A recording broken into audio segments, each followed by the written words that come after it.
The shadow of the Kanishka bombing has returned as a brazen terrorist threat has been made, asking Sikhs not to travel by Air India on and off after the 19th of November.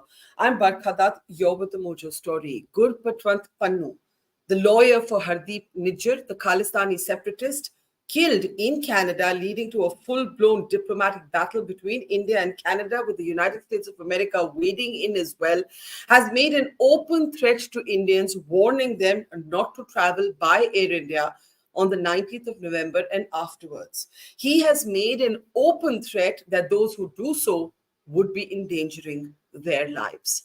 Pannun's threat comes in the aftermath, or right, actually in the midst of a full-blown diplomatic war between India and Canada that has shown no signs of abating. Pannun has been the lawyer for Hardeep Singh Nijjar, the Khalistani separatist who was killed in Canada. Canada blamed India for the assassination. That has led to a complete cold freeze between the two countries. The United States of America, of which Pannun is a citizen, also seemed to express concerns at the killing. India completely rejected the charge that Indian agencies had anything to do with the killing, but called out Canada for its patronage of terror groups. This patronage is clearly not extended or confined to Canada alone. The United States of America is now complicit in this. How will they respond? They're, of course, too preoccupied with what's happening in Israel and Palestine, but this concerns India and our part of the world directly.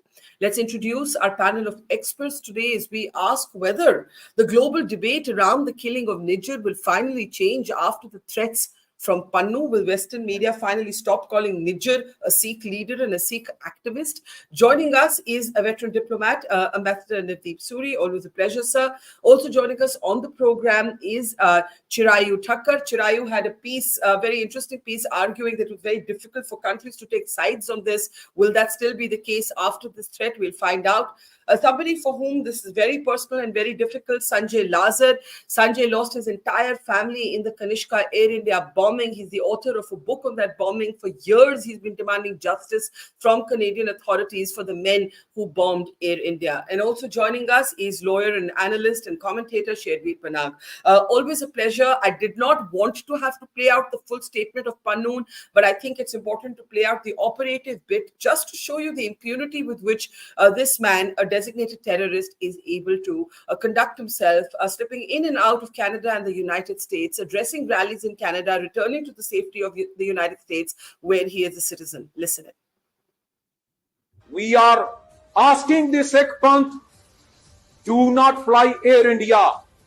19 ਨਵੰਬਰ ਤੋਂ global ਬਲੌਕੇਡ ਤੇ air India ਦੁਨੀਆ ਦੇ ਵਿੱਚ ਚੱਲਣ ਨਹੀਂ ਦਿੱਤੀ ਜਾਏਗੀ। ਸਿੱਖ ਪੰਥ ਵਾਲਿਓ 19 ਨਵੰਬਰ ਤੋਂ ਬਾਅਦ 에ਅਰ ਇੰਡੀਆ 'ਚ ਸਫ਼ਰ ਨਹੀਂ ਕਰਨਾ, ਜਾਨ ਨੂੰ ਖਤਰਾ ਹੋ ਸਕਦਾ ਹੈ। ਔਰ ਸਾਡਾ ਇਹ ਸੁਨੇਹਾ ਹੈ ਭਾਰਤ ਨੂੰ, ਇੰਦਰਾ ਗਾਂਧੀ ਇੰਟਰਨੈਸ਼ਨਲ 에ਅਰਪੋਰਟ 19 ਨਵੰਬਰ ਨੂੰ ਬੰਦ ਰਹੇਗਾ। ਇਹ 19 ਨਵੰਬਰ ਉਹੀ ਹੈ ਜਿੱਦਣ ਵਰਲਡ ਟੈਰਰ ਕੱਪ ਦਾ ਫਾਈਨਲ ਵੀ ਹੈ। So that last line, he's actually linking the World Cup final to an open terror threat. This video has gone out on all platforms, social media platforms. It has not been taken down. No country in the world has moved to arrest this man, and it is absolutely horrifying. Navdeep, what can be, Ambassador Suri, the possible justification for this man not being behind bars? It is actually chilling to watch him. This cannot be dismissed as mere rhetoric. We have here an actual victim of the Kanishka bombing. He lost his entire family as a young child in that bombing. And he's juxtaposing the threat to passengers on Air India with the World Cup final, which is taking place in India. And I don't think anybody should be taking this lightly, Ambassador Suri. Absolutely, Barkha. Let me just make 2 points. One is, I think the impunity with which he makes these statements out of Canada also, again, for the nth time, exposes the hypocrisy of the government in Canada. Because we've just seen over the last month some very tough statements emerging from Trudeau himself when you had pro-Hamas or pro-Palestine rallies in Canada. And suddenly all those glorious notions of freedom of speech seemed to dissolve into thin air when these rallies were taking place and some fairly nasty things were being said. But I do have a somewhat contrarian point, Barkha. I think that jokers like Pannu um, they thrive on the oxygen of publicity. And it's a little ironic that I'm saying this while speaking on your program.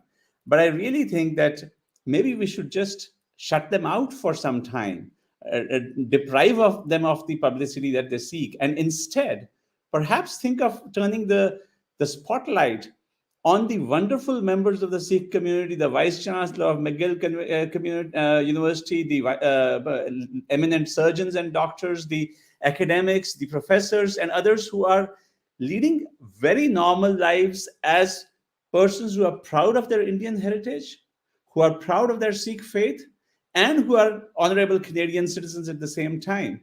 Maybe we should start talking a little bit about them and not about the most. I hear you. I hear you. But here's my problem with your argument with respect. It's the shadow of Kanishka. We know that this can happen. We know that this has happened. We know that the men who did this did not even spend significant time in jail. I wish we could ignore quote unquote jokers like Pannun, Ambassador Suri. But can we take a chance with not taking this threat seriously?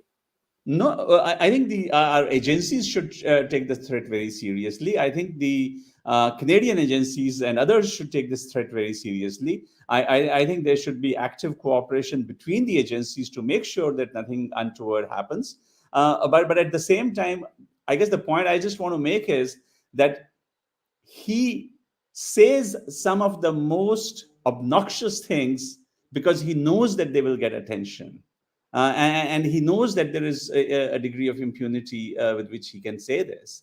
And I just feel that at some point we should start also depriving him of his need for publicity. I understand what you're saying, and I just want to bring in a kind of personal perspective from Sanjay Lazar, who spent many years of his life actually working with Air India. But that's not the reason he's on this program today, not because Air India has been threatened, but because as a young boy, he lost his entire family when Air India Kanishka was bombed. Sanjay, to hear Air India threatened again in this way, to hear a man sitting in the comfort and the safety of Canada and America to be able to make this threat, to not have any action taken against him, while somebody like yourself had your entire family wiped out in Kanishka, how would you respond to Ambassador Suri's suggestion that maybe one way is to stop even reporting what these men say, let the agencies do their job? Is that the way forward? I don't know. Thank you, Barkha. First of all, with respect to Ambassador Suri's suggestion, I was on your show some time back, and I remember, telling you that we need to bring this to people's attention so it's never repeated again. That must have been a month ago. And here we are, bang in the middle of November, and this joker does this all over again. He is not somebody to be ignored. First of all, he is not somebody to be trifled with. He has put out posters in Surrey, and our diplomats got attacked. During the course of writing my book, I interviewed consular officials, the acting High Commissioner of India at that time, and he was attacked prior to Kanishka. He sent out 38 memoirs. I'm putting this on record so that people know. And Ambassador Fabian, he was in the Middle East after that, told me himself that, I was attacked. And I think he reported on your show, actually. And he said, nobody bothered. So we can't take this guy lightly. Number two, my question is, before my grief, my sorrow is deep within me, and it's coming out in my book, but it's also Air India, the government of India. Everybody else has to take note. But what is the US government and the Canadian government doing? You have the Patriot Act, you have the UK Terrorism Act, you have Canadian Terrorism Act. You have so many laws that should have jailed this man in whichever country he is for making a threat to an international airline, whether it is KLM or Pan Am or anybody. You cannot do this after 9/11. There are laws on the books in at least 20 countries of the world, and you can't allow this. And this guy has threatened Indira Gandhi Airport, Air India, and the World Cup final. I mean, if nobody else is willing to do it, I'll file an FIR. Just let's go and get this guy, issue a red corner notice and pick him up. Yeah, he's jumping between Canada and the US. Why are we keeping quiet? Can I ask you, although I know it's traumatic to repeat it every time, but just as you said, so people don't forget. And Kanishka has been the great forgotten massacre of our time in some way. Sanjay, you lost 3 members of your family when the plane was blown up, right? Yes, I lost my entire family, Barkha. I lost my dad, who was the in-flight supervisor. I lost my baby sister, who's there, in the photograph, and I lost my mom, my stepmom, and I was just a kid then. And not only Barkha, I not only lost my family. That flight had all my dad and mom's friends, people who'd seen me grow up, who'd grown up with me. There were family crew members with families. So it wasn't just one member going out. It was a long 12, 14-day flight. It was like a holiday flight. So it's essentially the entire ecosystem, the support system that went out. And it was terrible. I don't want anybody else to go through this. And I've said this before to you. And I'm sure the Indian government will step in very strongly, the Ministry, Home Affairs and the Foreign Ministry. But I want to see, foreign governments who were yapping a month ago about us killing, allegedly some terrorist who they called a priest. I mean, he's not a Sikh. He's not a priest. I'm sorry. Those guys are terrorists. The Sikhs are a wonderful group of people. And we love and respect them. They've contributed so greatly to India and to Canada. Yeah. I want to just briefly bring in Ambassador Suri before I go to the point of law. And I think Sherbir is well placed to answer that. I know, Ambassador Suri, you're not suggesting that this man is to be taken lightly. I think what you're saying is let the agencies and the governments take him seriously, but let the media not platform him. But Sanjay also makes a compelling argument. Kanishka has been a forgotten. If Trudeau hadn't done what he'd done, we won't even be talking about Kanishka. The fact that today we're talking about Kanishka is because of this new controversy. So to that extent, maybe, I don't know what the best way is. It is important to keep calling these clowns out. And I wish there were only clowns, but they're really dangerous men. Ambassador Suri. Barkha, first, I'm an admirer of the work that Sanjay has done to really document the relentlessly the circumstances that led to the horrible bombing of Kanishka, and really salute to him for persevering in the face of the challenges that he faced. And it is important to remember that. I made a limited comment because when I see the kind of things he's saying, that we will rename Delhi as airport as whatever Satwant Singh Airport and this and that, he is simply seeking publicity on those. And that's where I feel that we need to find ways to deny him that. And concentrate really on the point that also Sanjay made about using our exceptionally good relations with the US, and maybe to a certain extent, the action should more be in Washington, given the state of our relationship with Ottawa at present. Maybe use our good offices through the India caucus in the US Congress. To take up this issue more aggressively, and perhaps that's one way that we haven't pursued sufficiently in his case. Yes, thank you for that clarification. But what's appalling is the levels of ignorance about Khalistani groups, Khalistani terrorists, the Kanishka bombing in the Western media, and even within Canadian society itself. Before I come to Sherbir, there was actually a survey with some very, very telling results that showed, if we can have those numbers up on our screen now, that showed actually a complete sort of lack of information, waiting for those numbers to actually come up. But okay, as they come up, Sherbir, let me bring you in. Sherbir, do go ahead. There, most Canadians do not know about the Air India bombing. I just wanted to flag that. That is the operative point, that we're all really agitated about it, but most Canadians don't even know about it. 9 out of 10 Canadians had very little to no knowledge about this. Sherbir, go ahead. Thank you, Barkha. I'm of the view that first and foremost, we can't take the likes of Gurpatwant Singh Pannun lightly, for several reasons. The first being that even before the Kanishka bombings had happened, there were multiple signs, including statements of similar nature, which were brushed aside, saying they can't do anything of this nature, that were made in Gurdwaras in Canada. And then it ultimately culminated in the Kanishka bombings. I, of course, would hope, pray with all my heart and might that nothing untoward does take place. The second point being is the duplicitous standard when it comes to terrorism. There's the age-old adage of which keeps going around: one man's terrorist is another man's freedom fighter.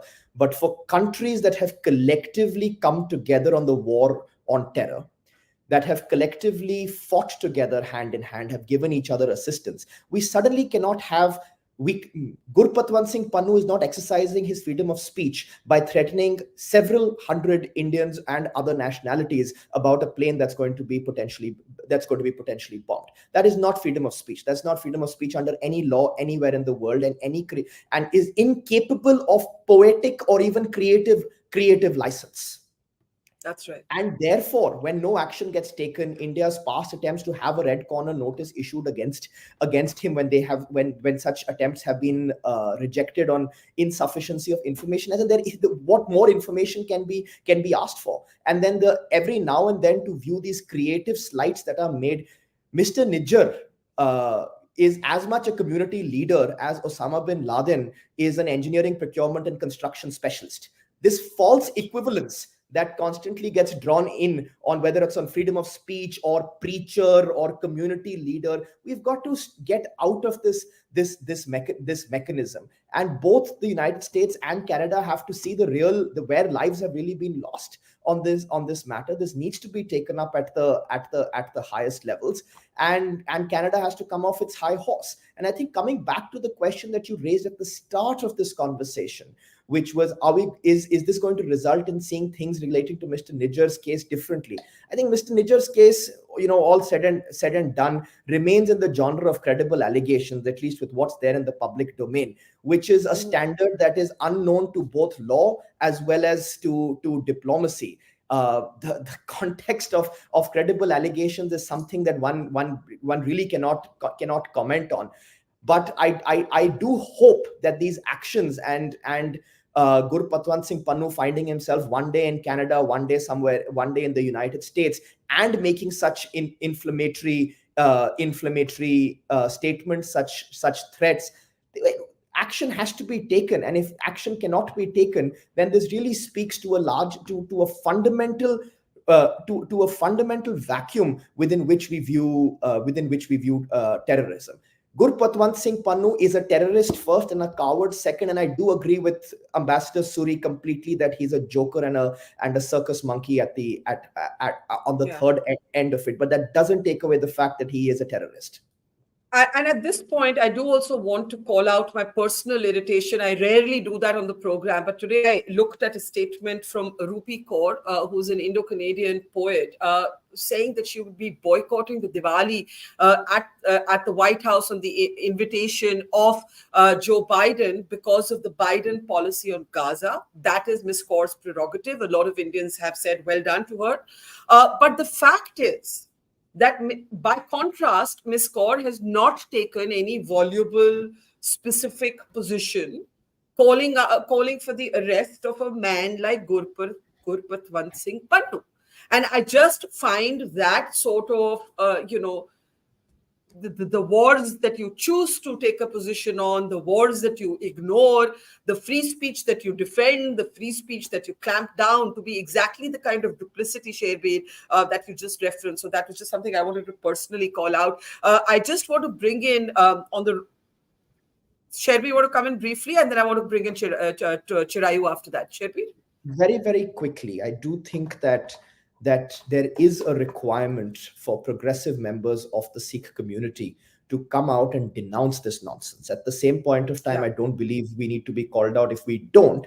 But as far as Ms. Kaur's statements are concerned, given the very vociferous stand she has taken on multiple occasions, it would but demand that she does speak up about this. But there again does the duplicity come in, because an entire ecosystem, an immigration scandal of the highest proportions in terms of getting asylum in Canada, and then and then that turning into a whole generation has been built on a slow drip of persecution that did not exist in order to gain asylum, citizenship, so on and so forth. So it becomes very difficult to go against a core a core bank, a core fan base in such situations and circumstances.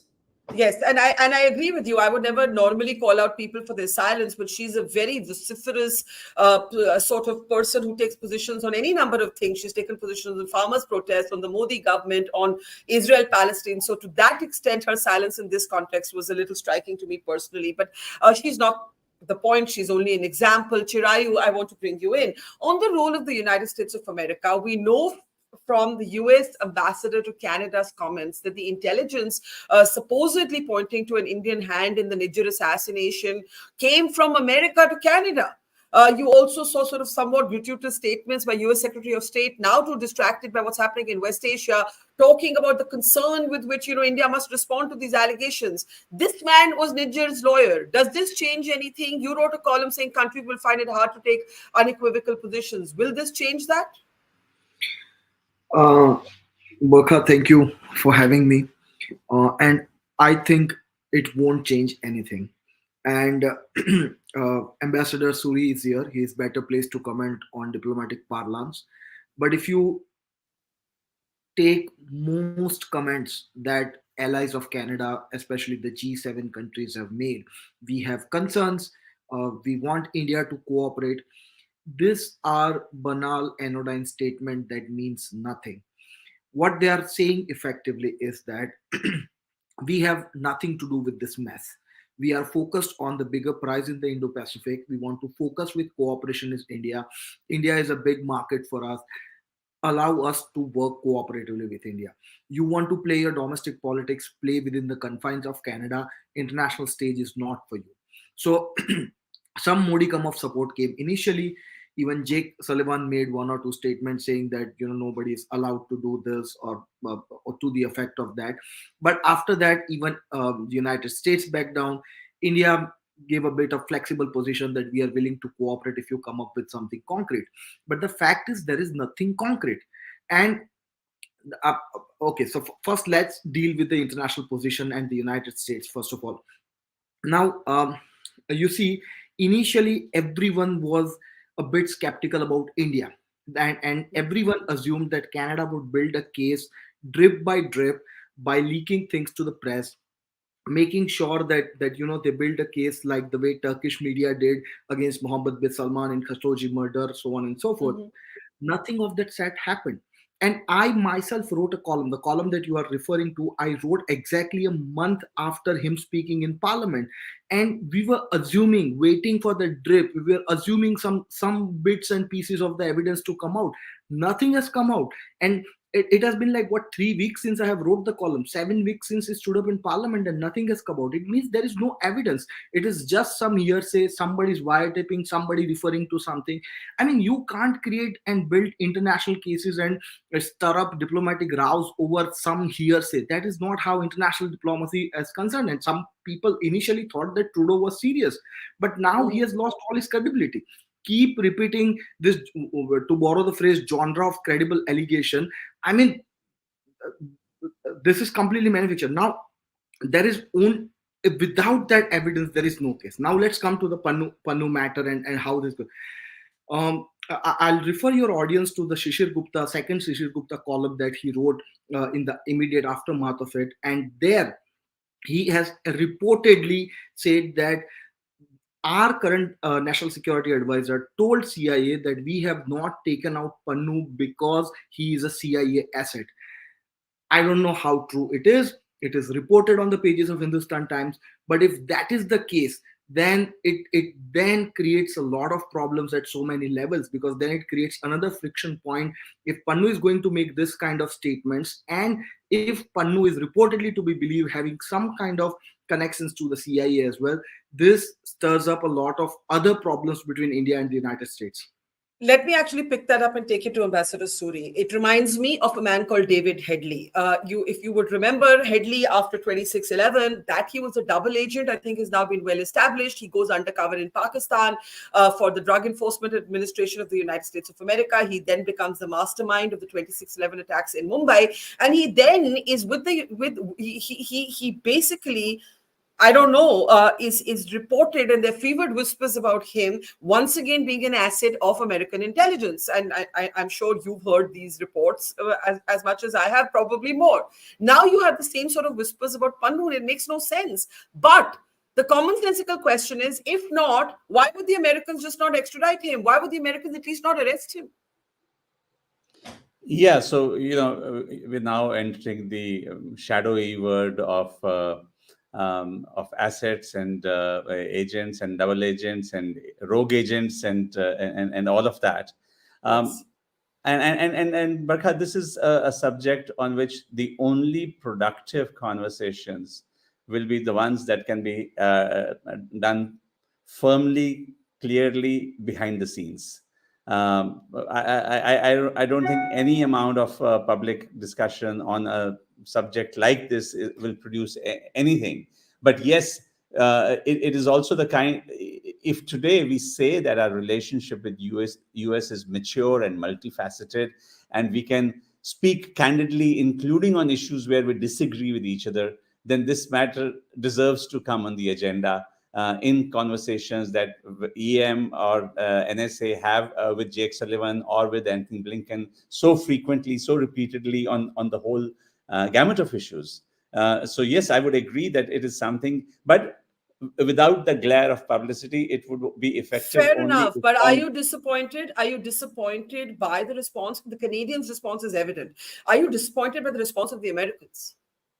I don't know to what extent and at what level we have taken it up. If we have taken it up at a sufficiently senior level, like at the level of the national security advisors, and if we have been made certain promises, then I would certainly be disappointed that he is still able to operate with the impunity he does. But, being outside of government now, I don't know when and with what force we've taken up this matter with the Americans. I just feel that,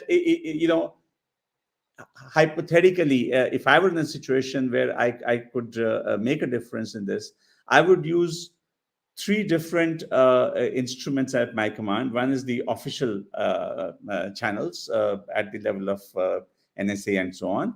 I would use our relationships in the US Congress to create pressure within the Congress about the activities. And I would certainly, both in the US and Canada, Barkha, just as you've shown the poll about the lack of awareness of Kanishka, I would use the Pew Opinion poll. We have that too. We have that too. Yes, yeah, 95%. 95% of Sikhs are strongly patriotic, and 70% would feel offended if there was some harm to India, right? Yeah. And that's maybe it's all equally important to get that data out in the public domain as well. Yeah, I think we should pull up those slides of the Pew survey, and we'll have them up in just a moment. But let me bring in Sanjay now. Sanjay, this is all geopolitical debating, but as someone personally impacted, you would expect what of the government at this point? Barkha, 2 points. I just want to take you back to 1985 before I come to Pannun. In 1985, you will remember that Prime Minister Rajiv Gandhi visited Canada, visited the US on a state visit to meet Reagan. And that was in June of 1985, about 25 days before the bombing of the Kanishka. I will also tell you that the US Secret Service and the FBI, along with the CSIS, visited Parmar and Rayat to make sure they were not up to hanky-panky. Because the World Sikh Organization had a meeting in New York and in California 2-3 months prior, where they had threatened not only to bomb an aircraft of Air India, they had threatened to bomb an Indian mission. They also threatened to take out our Prime Minister. So this led everybody to believe, and even in the inquiry of John Major, this comes out pretty clearly that there was knowledge in the American network of spies that there was possibly a mole within that setup. So it's not unimaginable that today, what Chirayu has said, that someone else has written, that Pannun could very well be a mole of the CIA. I don't, I don't know of it. You're basically saying your research has showed you that before Kanishka, let me just understand this. The Canadian intelligence for sure had wind of the fact that something terrible was coming, or they didn't act on it, but they knew it. I think you've said in your previous interview to me that some of that evidence was destroyed. You believe that those tapes Yes, no the longer tapes. exist. Yes, that's the survey, by the way, that Ambassador Suri was referencing. 95% of Indian Sikhs say they're proud to be Indian. That came from the Pew Research Center. And of course, they're also proud Punjabis and proud Indians. So I just wanted to underline that. But Sanjay, let's go back to you. Yes. So you said that before Kanishka bombing, the Canadian intelligence had wind of it, and so did the CIA, right? I'm saying the Secret Service, who protects the president The Secret of the Service, United right. States, came to Canada. See, it's very different knowledge. They made a trip to Canada before Rajiv Gandhi landed in the United States. They checked out Parmar. It's all recorded, Barkha. All this is recorded in the tapes, in transcripts of the John Major inquiry. So what it means is, more than a month prior to the bombing of the Kanishka and the arrival of Prime Minister Rajiv Gandhi into the United States to meet Ronald Reagan, the US Secret Service had already gone to Parmar and company, because at the World Sikh Organization meeting in New York and in California, their moles had already intercepted that there was going to be attacks. They didn't want it happening on their soil. I just wanted to point this out. So therefore, it's quite evident that there are moles from the intelligence networks within these organizations. That's one point. The second point I just want to pull up, whilst I was talking to you, I spoke of the Patriot Act, and I just want to point this out to you. And destruction of an aircraft or aircraft facilities, the law specifically addresses the destruction or attempted destruction of aircraft. Interstate communications threatening to injure someone or damage property through interstate communication can result in federal charges. And the third one is interference with flight crew members, flight attendants, or any flights. This is USC 46504, 46507, and 875 of the Patriot Act. Now, this is prison without trial, literally. This is like our olden days TADA. That is how strict the regulations in the US. Everybody's keeping quiet. Why? That's my point. Yeah. And Sherbir, I think Ambassador Suri is correct that espionage, spy games, these are never things that can be discussed as much as they can be feverishly speculated. They can never be discussed between governments except behind closed doors. But Sanjay Lazar has a point. The law is clear. American law is clear. International law is clear. Indian law is clear. Why is this man still free? Sherbir? If the governments of the United States and Canada, without speaking on their behalf, of course, would like to take action against Gurpatwant Singh Pannun, I believe they have all the evidence they need, which is in the public domain, let alone the need for the Indian government to make a formal protest on a matter such as this. A terrorist threat, which would result, if executed, would result in the loss of civilian lives, which could include members of multiple nationalities, is not something that needs elaborate legal process and procedure. The elaborate legal process and procedure, and let's not forget that the United States does have a history of circumnavigating procedure on matters of national security, and a very rich and diverse history at such procedural circumnavigation. So if action has to be taken, action can be taken. That no action is being taken, I will dial back to what Ambassador Suri says. We just don't know why. But what we can comment as impacted parties, as an enraged Indian, what I can comment on is the absolute duplicity in standards. If this was, I believe Veer Sanghvi made a very pertinent remark, that if this was a threat made against a Western nation, and from Canadian or American soil, would the same standard be applied?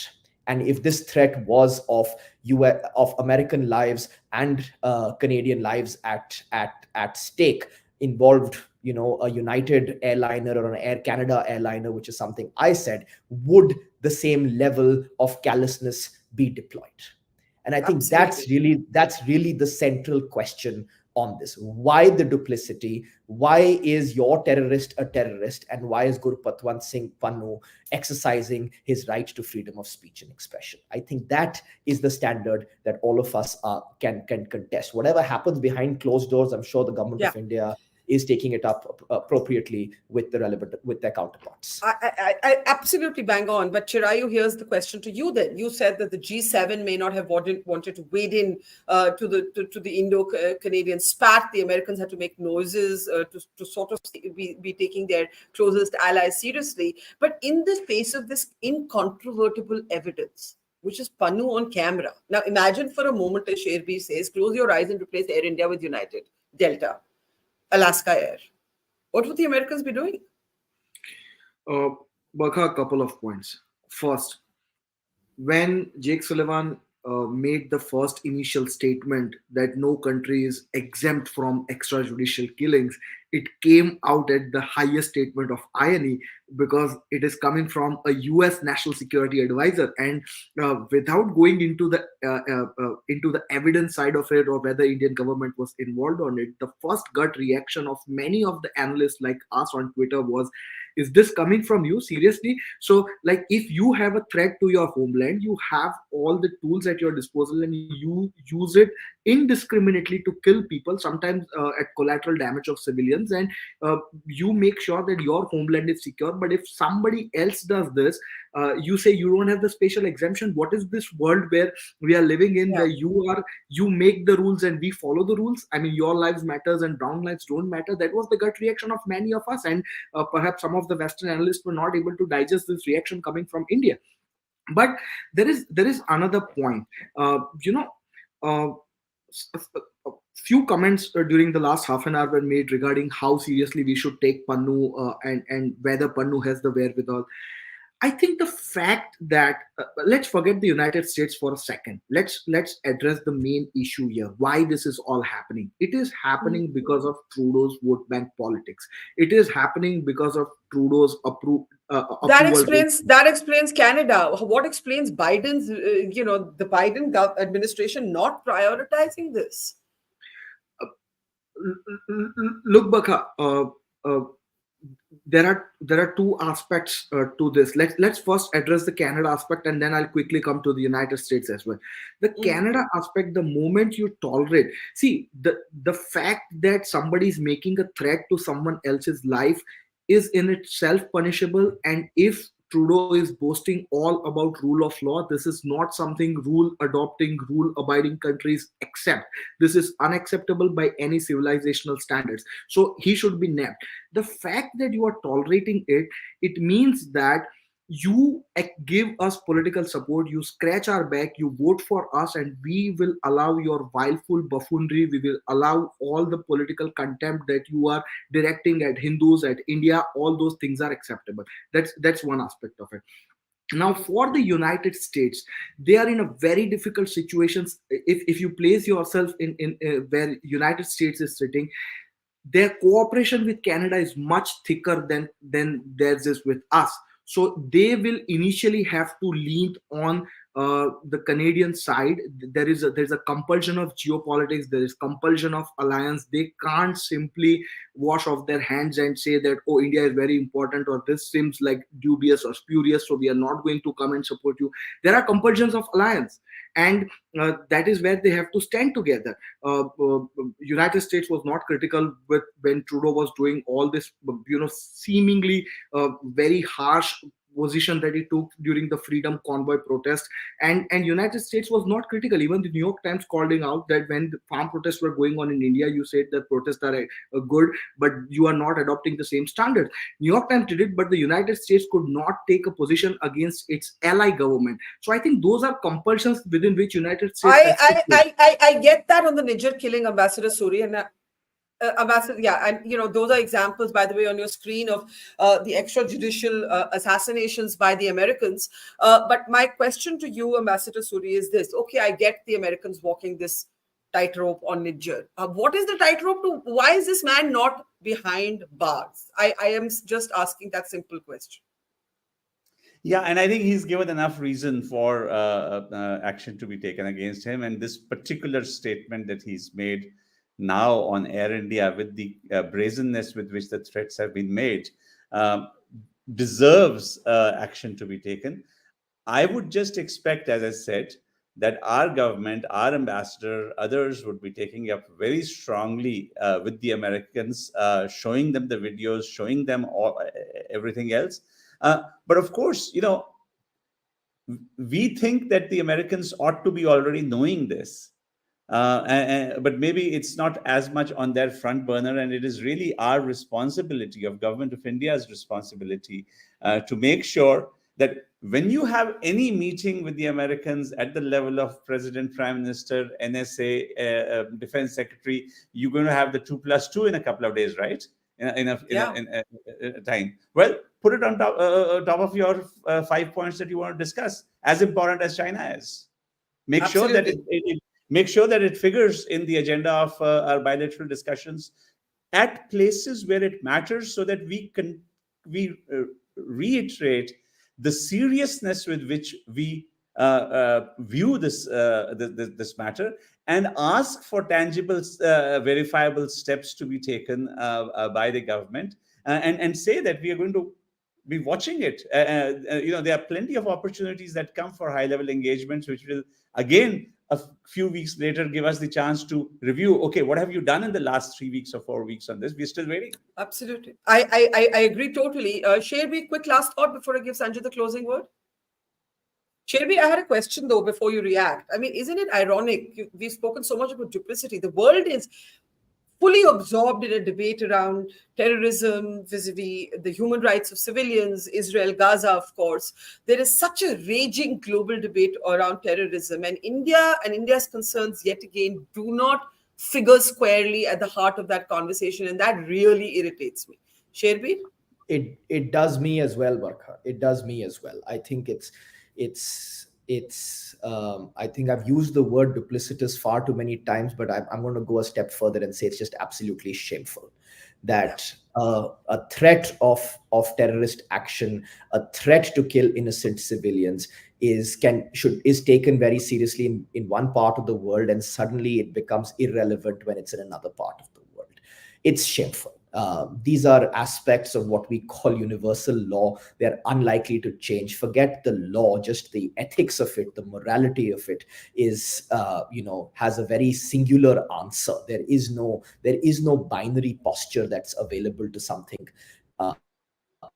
I would go back and agree with Ambassador Suri that at times these matters may not get the attention that they deserve for several reasons. I think the Canadians have less reasons to believe this, given all the shanty that they've created. But as far as the Americans are concerned, there could be a benefit of doubt position, and therefore our diplomatic push in terms of bringing this matter to the top of the agenda, expressing the seriousness of this, and also telling them how a group of these folks are trying to game the system.